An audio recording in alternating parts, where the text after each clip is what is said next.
Salam,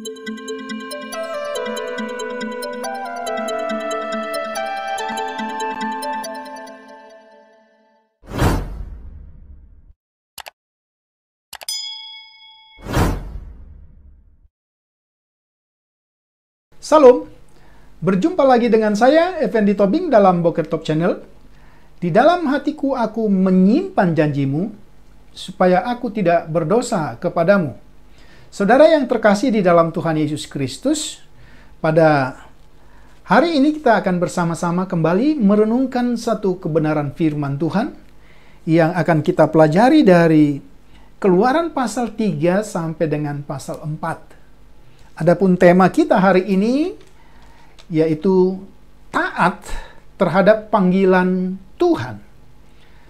Seorang teman pernah mendefinisikan atau membuat akronim dari kata taat.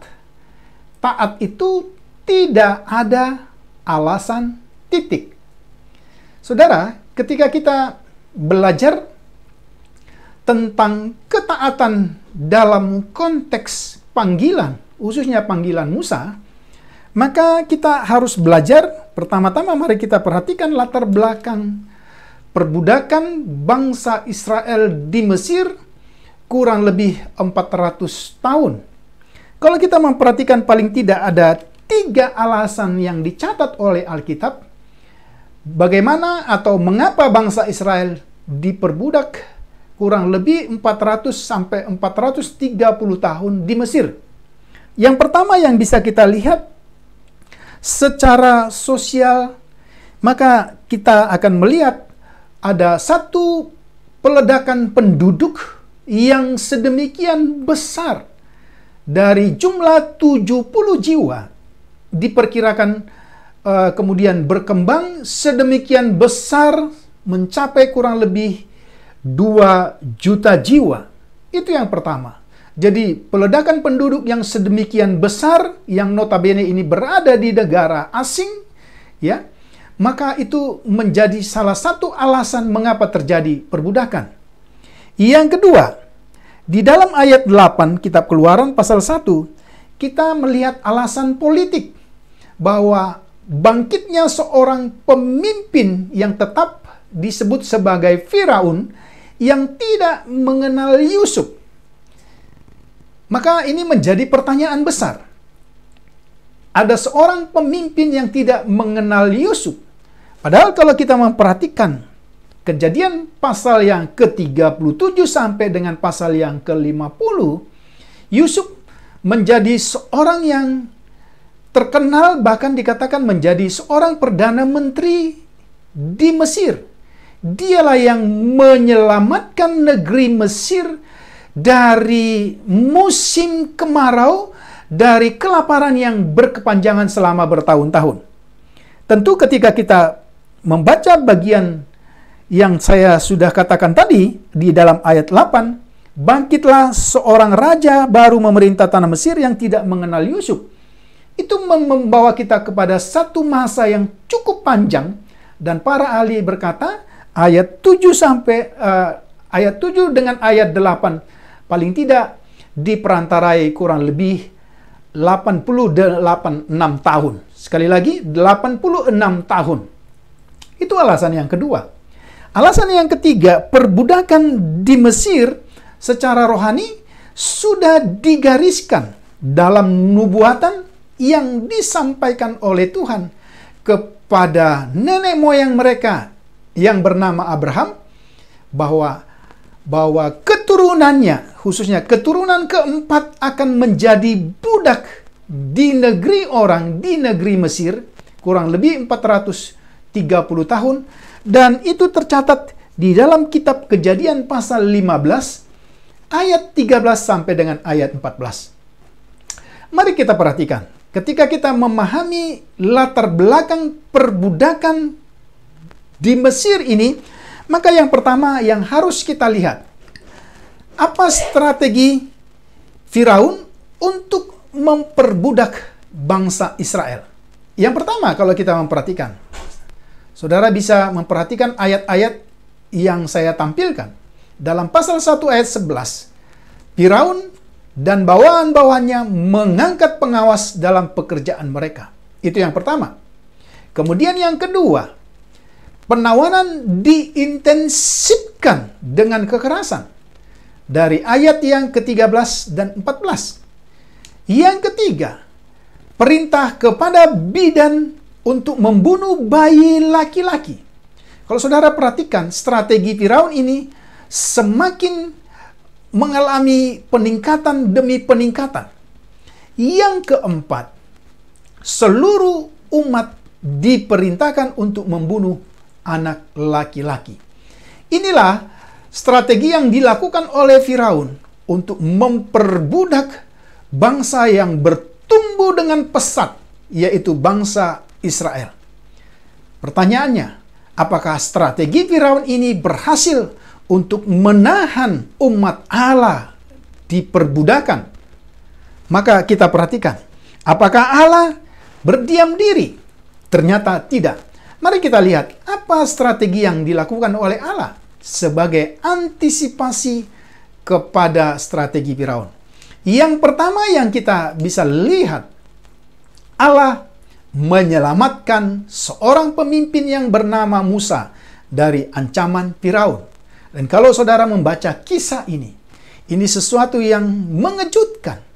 Justru seorang musuh, yaitu putri Firaunlah yang menyelamatkan Musa yang notabene adalah musuh bangsa Mesir. Ini yang pertama yang kita bisa lihat.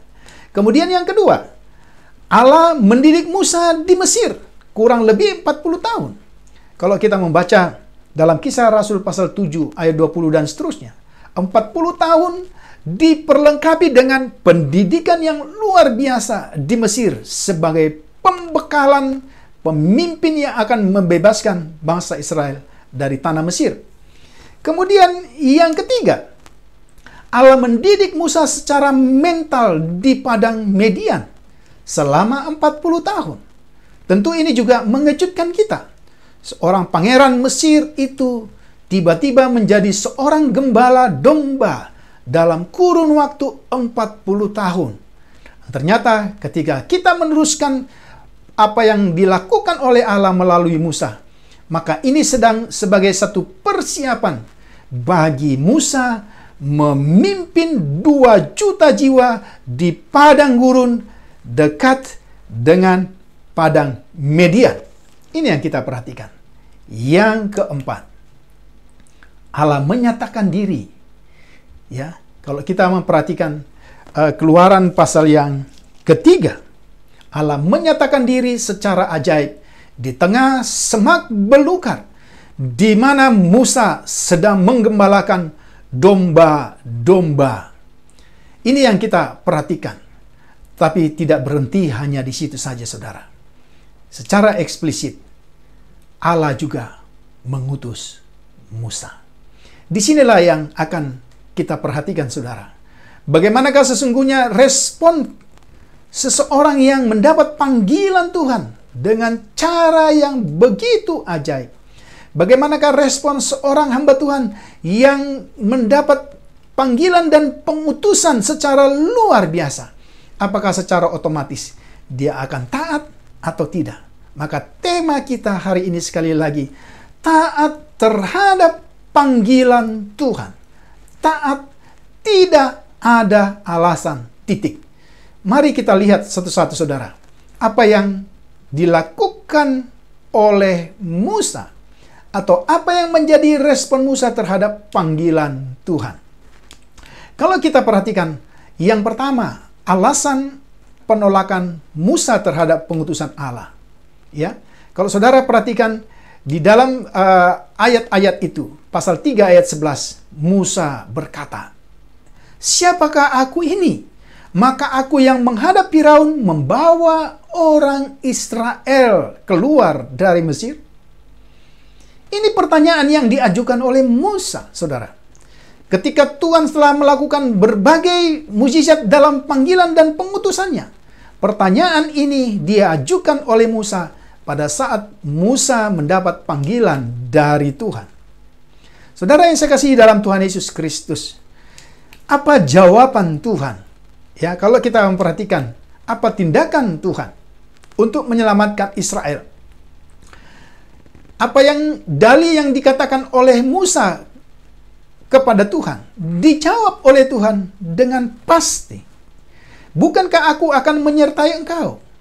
Inilah tanda bagimu bahwa aku yang mengutus engkau. Saudara perhatikan, 40 tahun di Mesir sebagai pembekalan secara akademis, 40 tahun di Padang Median sebagai pembekalan secara mental, ya, fisik, dan ini sebagai bukti bahwa setiap orang yang dipanggil dan diutus oleh Tuhan pertama-tama diperlengkapi, sehingga keberatan Musa yang pertama dijawab dengan terus terang oleh Tuhan. Bukankah aku akan menyertai engkau? Inilah tanda bagimu bahwa aku yang mengutus engkau. Saudara, ini juga bisa kita lihat dalam konteks-konteks lain dalam Perjanjian Lama. Ketika seseorang diutus oleh Tuhan. Bandingkan Kejadian 26-28, Yosua 3 ayat 7, dan seterusnya. Saudara, silakan catat ayat-ayat yang saya tampilkan dalam presentasi ini. Mari kita perhatikan alasan penolakan Musa terhadap pengutusan Allah yang kedua. Saudara bisa lihat, ya. Dan mereka bagaimana kalau mereka bertanya kepadaku, bagaimana tentang namanya? Saudara bisa lihat pasal 3 ayat yang ke-13. Ya. Sesudah alasan yang pertama, alasan yang kedua, bagaimana dengan namamu Tuhan? Saudara mungkin akan berpikir bahwa itu satu dalih. Tentulah dalih ini punya alasan. Mengapa? Karena kalau kita memperhatikan konteks Mesir, di mana bangsa Israel dijajah selama 430 tahun. Maka konteks Mesir membawa kita kepada kepercayaan yang disebut dengan politeisme. Banyak Allah-Allah, sehingga ketika Musa bicara atas nama Allah, maka secara manusiawi wajar kalau dia menyampaikan dalih. Namanya siapa? Nama Allah yang mana?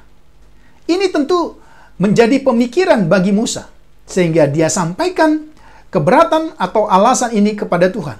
Sekali lagi, karena bangsa Israel adalah bangsa yang berada di dalam pembuangan di Mesir. Maka saudara perhatikan, apa yang dikatakan dalam firman Tuhan ini.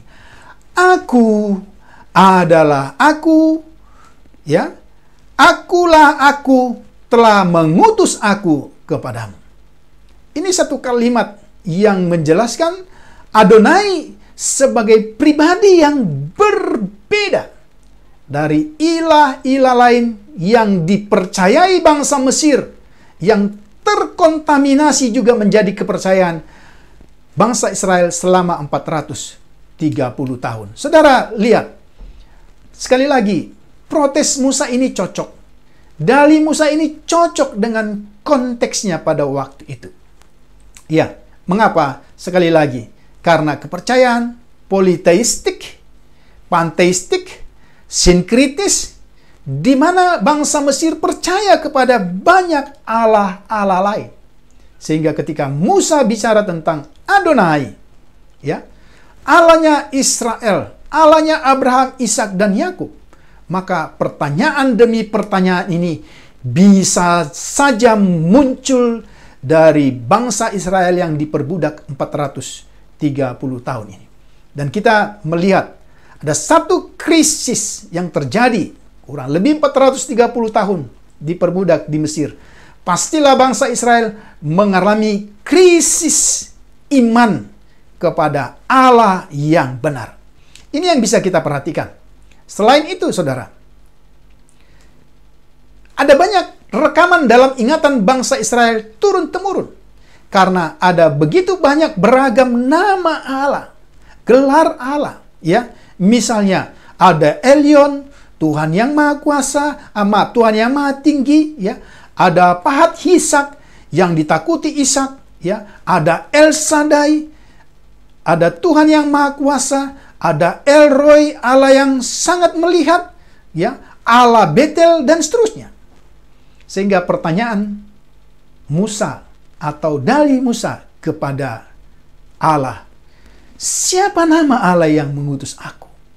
Menjadi masuk akal dalam konteks manusia. Mari kita perhatikan alasan Musa yang kemudian, itu yang ketiga. Ya. Bagaimana jika mereka tidak percaya kepadaku? Pasal 4 ayat 1. Ini kita perhatikan. Bagaimana bangsa yang dijajah, diperbudak, yang telah mengalami krisis iman itu, kalau mereka tidak percaya kepadaku? Ini suatu keberatan. Ya. Sehingga Musa dapat bersembunyi di balik alasan-alasan yang kelihatannya logis, namun tentu tidak teologis. Ini yang kita perhatikan, saudara. Maka kalau saudara perhatikan apa jawaban Allah, sangat terang benderang. Ya, jawaban Allah, ya. Bagaimana kalau mereka tidak percaya Tuhan? Tuhan sekarang tidak menjawab dengan kata-kata, tapi dia menjawab dengan tindakan. Dia melakukan 3 mujizat sekaligus untuk membuat Musa, orang yang diutus, percaya. Tetapi sekaligus menjadi peneguhan bagi dia supaya bangsa yang akan dibebaskan juga percaya kepada Allah. Tongkat menjadi ular. Kemudian yang kedua, tangan Musa kena kusta. Ya, saudara silakan buka ayat-ayat itu ya. Air menjadi darah. Ini mukjizat demi mukjizat terjadi.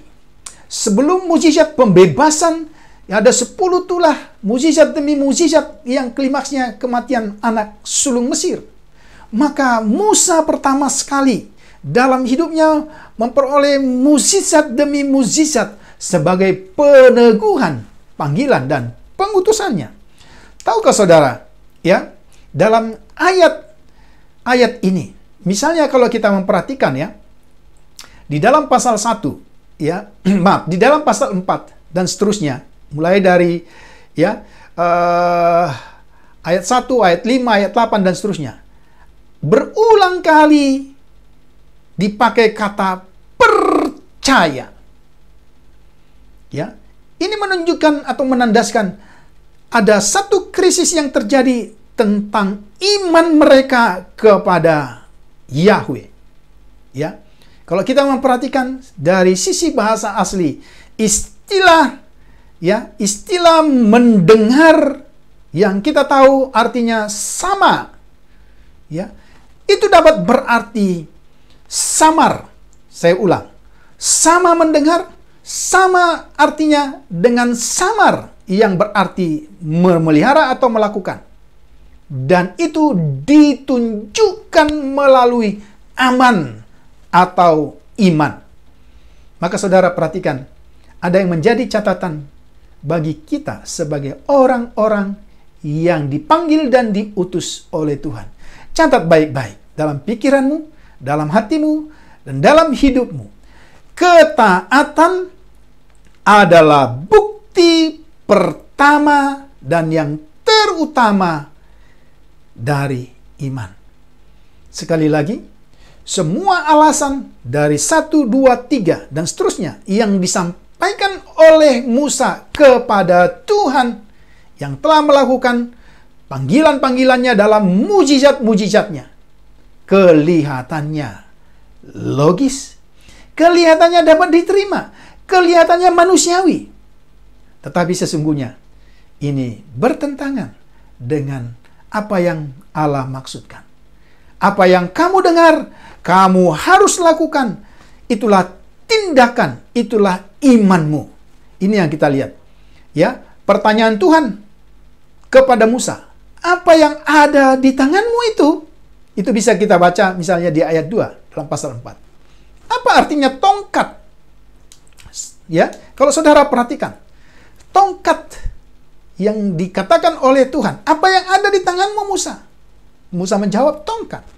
Kalau saudara perhatikan arti tongkat di dalam perjanjian lama, itu bisa bicara tentang sarana perlindungan. Gadamu dan tongkatmu itulah yang menghibur aku. Mazmur pasal yang ke-23. Ya. Tetapi sekaligus juga itu menunjukkan identitas seseorang. Simbol kekuatan seseorang. Sesungguhnya, apa yang ingin Tuhan katakan dengan kata tongkat? Tuhan telah memperlengkapi Musa dengan kekuatan dan kekuasaannya.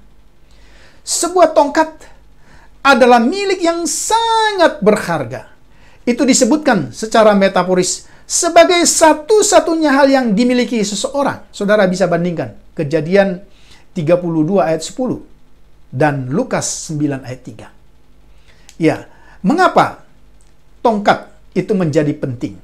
Karena itulah alat yang dipakai oleh Tuhan. Kalau saudara bandingkan kata tongkat sebagai medium segala perbuatan-perbuatan ajaib yang Musa lakukan, saudara bisa bandingkan tongkat menjadi ular, tongkat melakukan berbagai tanda-tanda mujizat. Dengan tongkat Musa membelah laut Teberau, tongkat mengeluarkan air di Masa dan Meriba, tongkat mengalahkan Amalek, dan seterusnya.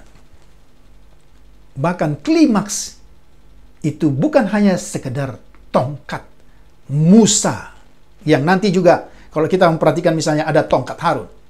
Tapi kalau saudara membaca di dalam pasal 4 ayat 20, tongkat itu disebut sebagai tongkat Allah.